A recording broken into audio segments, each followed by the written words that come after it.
আপনার দাম্পত্য জীবনে সুখ চান, তাহলে স্বামী স্ত্রীর মধ্যে একে অপরের প্রতি সত্যবাদিতা সবচেয়ে গুরুত্বপূর্ণ। আজ জানবো কেন সত্য বলা সম্পর্ককে আরও মজবুত করে, সত্য সম্পর্কের বিশ্বাস তৈরি করে। দাম্পত্য জীবনে সবচেয়ে গুরুত্বপূর্ণ জিনিস হলো বিশ্বাস, যা সত্য বলার মাধ্যমে গড়ে ওঠে। মিথ্যা ধরা পড়লে সম্পর্ক নষ্ট হয়।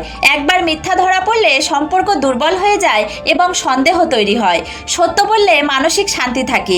দাম্পত্য জীবনে মিথ্যা বললে অপরাধবোধ এবং মানসিক অশান্তি বাড়ে, কিন্তু সত্য বললে সম্পর্ক স্বচ্ছ থাকে। সত্য বলা স্বামী স্ত্রীর বোঝাপড়া বাড়ায়। সত্য বললে পারস্পরিক বোঝাপড়া ভালো হয়, যা সম্পর্ককে দীর্ঘস্থায়ী করে। সত্যবাদী দম্পতিরাই সবচেয়ে সুখী। গবেষণায় দেখা গেছে, যারা সত্য বলে তারা দাম্পত্য জীবনে বেশি সুখী ও সফল হয়। আপনি কি মনে করেন, স্বামী স্ত্রীর মধ্যে সত্য বলা গুরুত্বপূর্ণ? কমেন্টে জানান। যদি ভিডিওটি ভালো লাগে লাইক দিন এবং চ্যানেলটি সাবস্ক্রাইব করুন।